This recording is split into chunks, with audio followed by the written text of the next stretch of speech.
What is up, my dudes and dudettes? Do you want to be jacked, but you're afraid your sleep paralysis demon might take advantage of you while you're asleep? Meet our protagonist, Rock Hard, who seeks to protect his bros from this awful fate and help them amass all the gains that they possibly need. He's an expert at building communities and raising morale of his fellow bros. Now join me on this quest to achieve max gains, as well as fisting the void into submission. As we watch my colonists take the latter half of a week to build a few sheds in a field, I feel I should explain more about this run.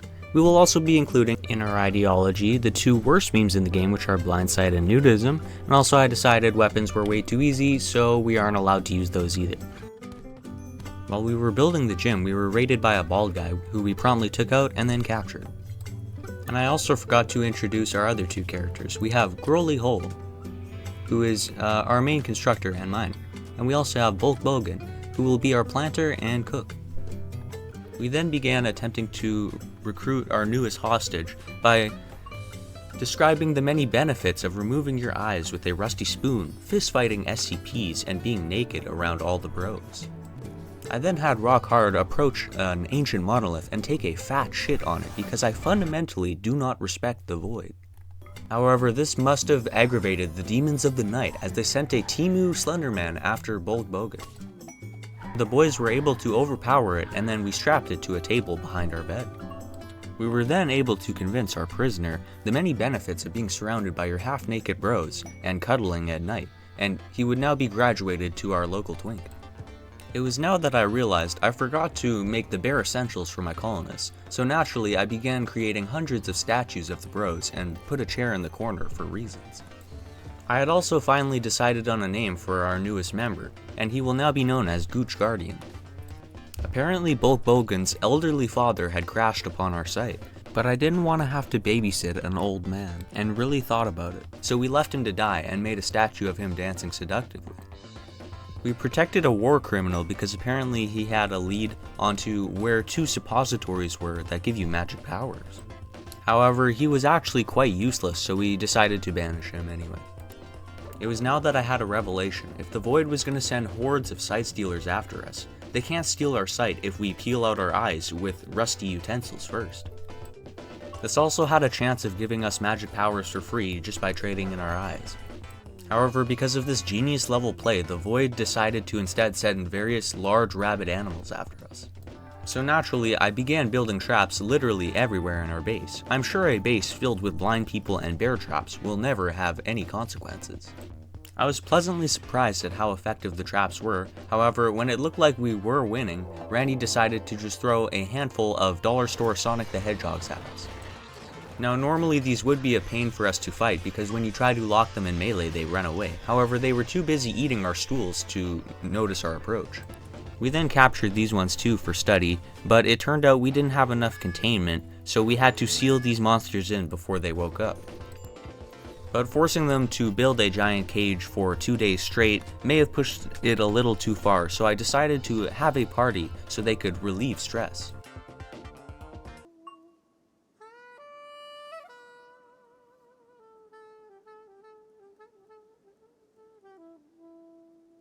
Yeah, that's something. I then realized my other two colonists, Bulk and Gooch, were very upset because we did not remove their eyes yet, so we got towards making that happen. Gooch's ritual was extra funny because of his lack of pain tolerance as a genie caused him to collapse, and to get home he had to crawl through the dirt and a bear trap. But this time around we were lucky enough to get magic powers on both of them. I then tested these new mind powers on some local crackheads, and it worked to great success. However, I didn't want the rest of the gang to feel left out, so we were going to go on a mission to go seek out the neuroformers.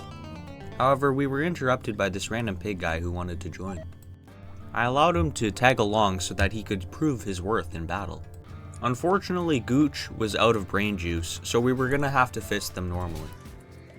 Sadly though, later on this mission, our new apprentice lost his leg to a turret because he was dicking around. So I had to send in our head chef to prevent him from bleeding to death. While we were returning from the mission, we were raided by the Quebecois. At a glance, you might think they are underdeveloped, and to a degree you are right. However, this one individual managed to destroy all our stools again, burn our drugs, and also destroy a solar panel before we could return. We eventually were able to put a stop to this wild animal from destroying our base any further. And I also arrested the pigman because we needed to brainwash him. We had a sparring match, and then I gave Rock and Growly their magic powers. While I had Rock and Gooch out harassing the locals and stealing their lunch money, we were raided by a group of pig people. Our caravan made it back in time, and although the attacking force did have high firepower, we were able to completely emasculate the offending force. Soon after, a hole in our lawn appeared and sprung forth a armada of sentient tumors come to steal our flesh. But what the flesh monsters didn't know is that for us, having large quantities of meat trying to enter us is actually just our average Tuesday. After we mopped the floor with these abominations, Bulk Bogan decided to ore farm inside the containment center, but this level of rage bait would not stand and the monsters would attempt an escape. We then performed a conversion ritual, and then we amassed enough points to reform our ideology. While I was looking through the precepts, apparently alpha memes allows you to have more protective clothing just because you believe in it.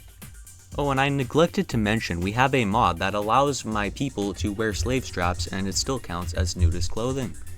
Because I thought it would be weird if these people would not be open to wearing those clothing items. Also, here are all the magic trees my colonists are going through.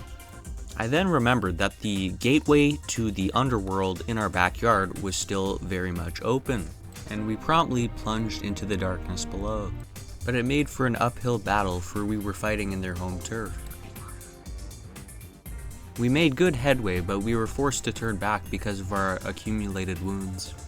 I then had Bulk use a creative inspiration to make a grand statue, and it would become essential to our late game. I also began installing glass eyes into every one of my pawns, because it would make them look a lot less weird, and also once we unlock regeneration, it'll prevent their eyes from growing back. Gooch unlocked a higher tier of magic, we had another party, and the pig guy joined. However, I didn't quite know what to do with him because we already had a lot of the jobs he was good at covered, so I just put him on full-time kung fu training. We then also cut out his eyes, and he was lucky enough to also get sidecast, but then we were attacked by a cultist. I assigned Bulk to cook higher dose amphetamines, but apparently they require neutroamine, so I would constantly have to send Rock on an endless fetch quest.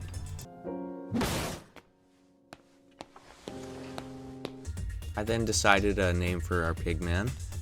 On one of the fetch quests that Rock was on, he found subdermal armor, which is basically power armor you can install in your skin. Growly's healing magic was advancing nicely, and I installed the armor in Rock. This would now allow Rock to deflect bullets with nothing but his pecs. Due to the discovered strength of implants, I had Gooch stitch together some arm bionics from some animo weed in our lawn. Apparently, arms made from this would allow you to inflict poison. And from all the juice I've been collecting from the monsters, I've slowly been performing hulkification surgeries on all of them, which basically makes them stronger but ugly as shit, but that doesn't matter because we're blind. And I finally returned that leg to Chunky so that he wouldn't have to hobble around. Now, the flesh pit was really getting on my nerves with all these attacks, but I didn't feel we were ready just yet. Which is why we began fortifying our base. A newly named Chunky Grundle was able to unlock the powers of cancer, and he began bestowing the blessing on all of our colonists. We were then raided by the Empire, and this faction scares me because their dedicated melee warriors are covered in plate armor and are usually high on go juice. But at this point, all the implants and anabolic steroids I have been injecting into my gymbros allowed us to fold them like lawn chairs. It turns out the true problem causer faction was actually the Flesh Pit still, who was constantly sending sieges of flesh beasts to attack our gates. So we had another party and went full time into magic training, and Chunky was able to unlock cancer artillery, which I began to place all around the base. But I knew it was only a matter of time before the pit sent another army of deli ham to assault our fort, and I knew we had to go on the offensive. And I sent my 5 guys into that hole for round 2. We initiated a complex gang initiation on the dread meld below, while Gooch gunned it down from behind. After we killed it and all of its cronies, we found a condensed ball of cancer that we could use to give Chunky more leukemia.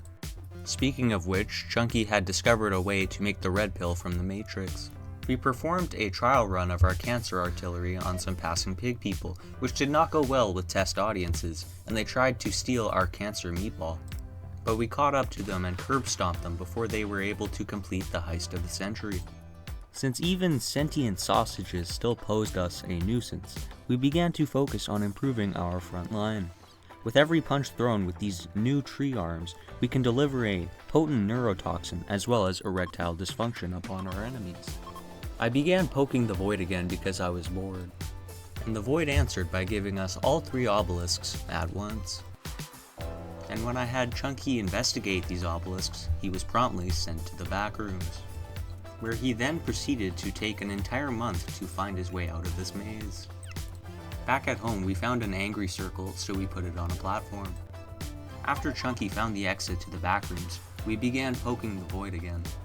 But the void turned Chunky into a vegetable. We then got visited by a strange man who wanted to sell us car insurance. However, given the circumstances that he arrived right after we were spam mailing the underworld, I was quite sure he was actually a skinwalker.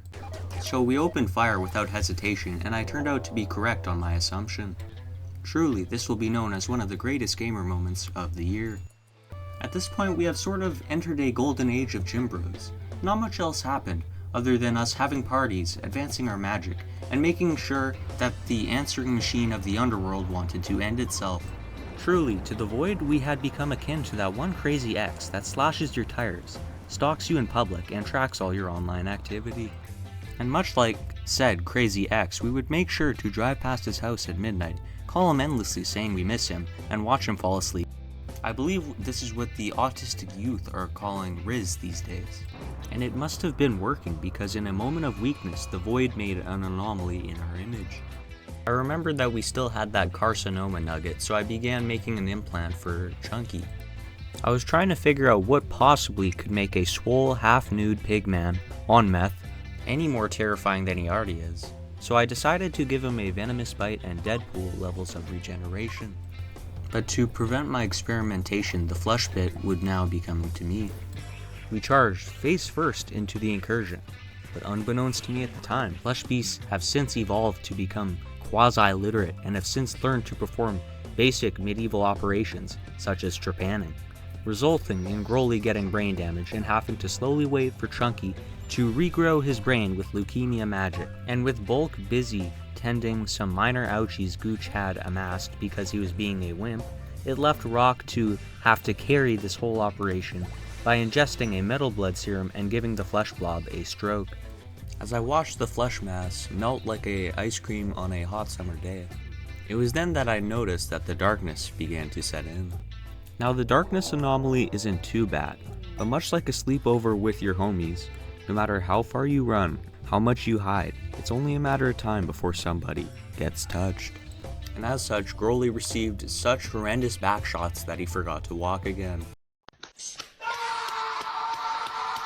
Since Rock still was hard from the metal blood serum, I sent him out to punch the Noctiliths. But because he was not gang affiliated, he got jumped by mobs of Noctols and had to lead them in range of the acid turrets. And we basically repeated this 3 times because the only downside to the leukemia mortars is that they make your base ugly by coating it in that green Nickelodeon slime, and also they don't understand the concept of friendly fire. Imperials decided to make one last assassination attempt by interrupting bedtime, but they are sorely mistaken if they think they can send only 5 dudes and that would be enough to finish me off.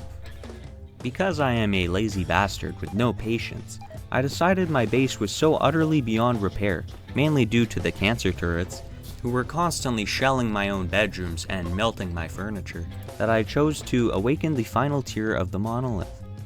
You can tell by how little I am paying attention in this clip to the end of the world apocalypse, that I 1. Have ADHD, and 2. I was expecting this to be a cakewalk.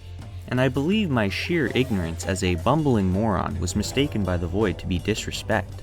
And so he decided to invite himself and his boys over to my estate for a surprise bukkake party without notifying me.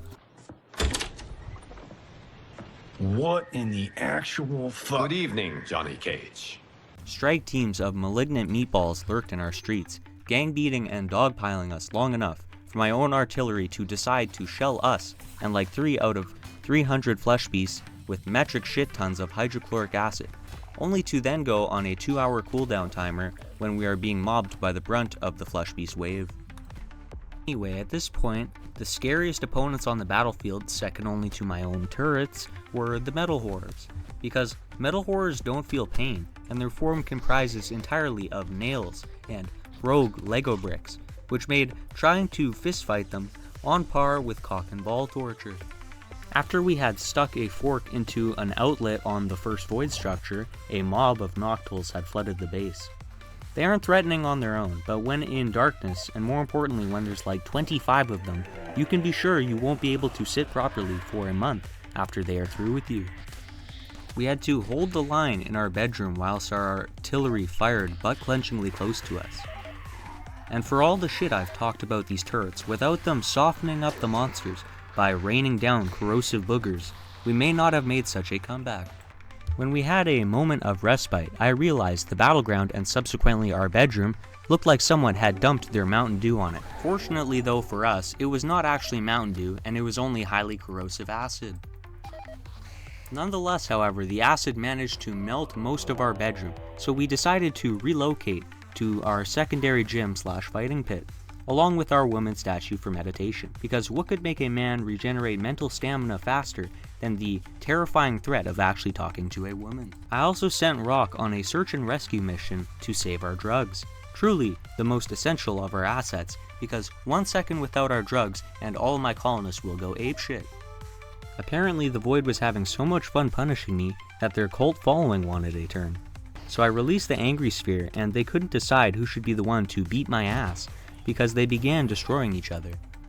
After the cultists got pummeled and the circle had departed, the darkness set in and I knew we were on the home stretch.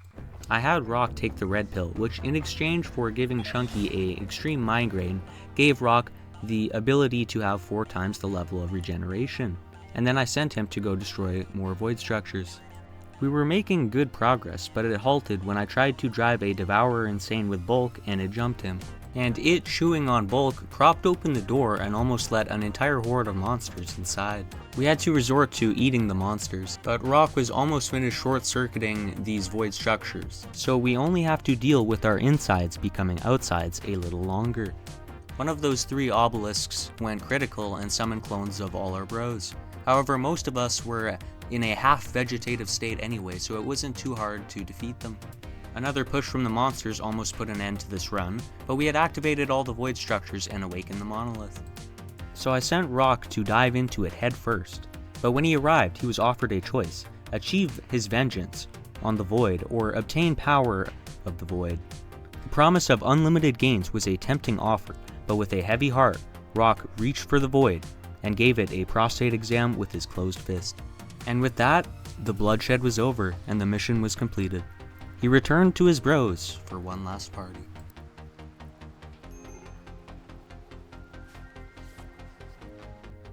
Hey, thanks for watching my video. This was my first real attempt at a video.